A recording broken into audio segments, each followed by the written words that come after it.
On a fait de la merde, il faut se le dire et on ne peut pas se cacher. Il faut gagner, il faut avoir de l'amour propre, il faut tout donner pour gagner ce match. Après, oui, je pense que c'est une source de motivation et il faut continuer, il ne faut rien lâcher.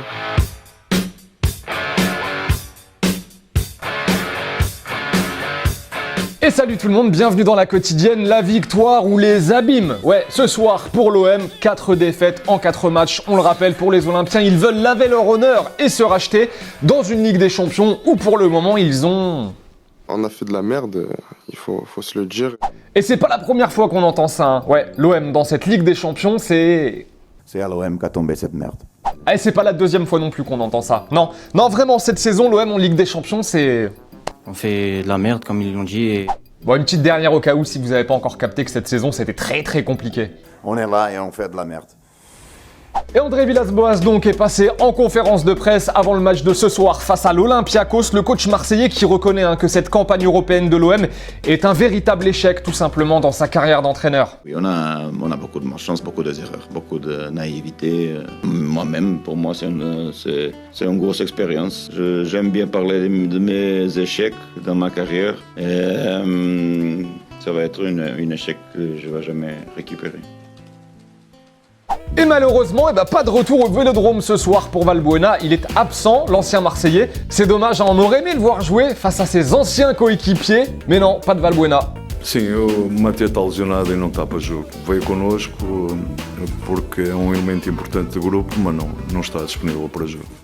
Allez, football vrai, c'est l'heure du ballon, les poteaux dans la quotidienne. On commence avec Beijing face à Séoul. Beijing, on le rappelle, le club de Bruno Alain Genesio. Oui, c'est écrit et on vous laisse savourer ce but de Renato Augusto.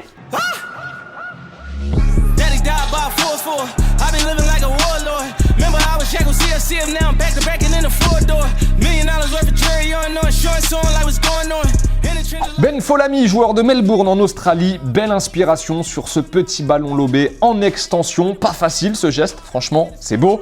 En revanche, son gardien, un peu moins efficace, vous allez le voir dans ce match. Et là aussi, on vous laisse savourer.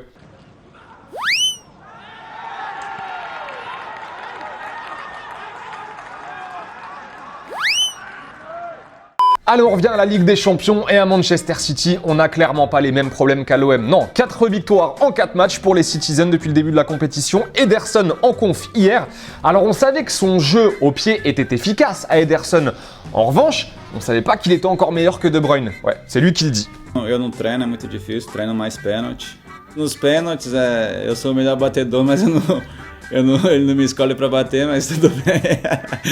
Mas o mais importante é a equipe estar bem e a gente conseguir fazer gols e ganhar o jogo. Bon, et on a cherché un coup franc d'Ederson dans sa carrière. On en a trouvé à l'entraînement, mais franchement, la qualité, on préfère même pas vous les montrer. Mais il est efficace, c'est vrai. Et Eden Hazard, de son côté, absent, lui, avec le Real ce soir face au Shakhtar. Le Belge de nouveau blessé, Licia vous en parlait hier.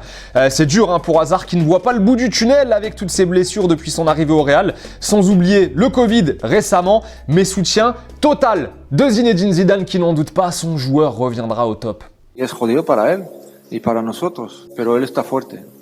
No tengo ninguna duda del jugador y lo que quiere conseguir aquí, bueno, está pasando mal y le vamos a ayudar para estar bien y mejor. Et Licia, justement, hier, vous demandez si vous croyez encore au Real Madrid. Pas hasard, au Real. Pierre nous dit c'est la fin d'un cycle en espérant que le prochain soit aussi bon que celui de la décennie écoulée. Samba, lui, nous dit le Real reste une grande équipe, ils sont en train de chercher et trouver des joueurs qui correspondent à leur jeu. Et attention, sur la scène européenne, ils sont costauds. Et pour terminer sur la Ligue des Champions, bravo à Stéphanie Frappard qui va devenir la première arbitre centrale à officier lors d'un match de Ligue des Champions. Ce sera demain à l'occasion de Juve Dynamo. Voilà, une Française au sifflet, c'est cool.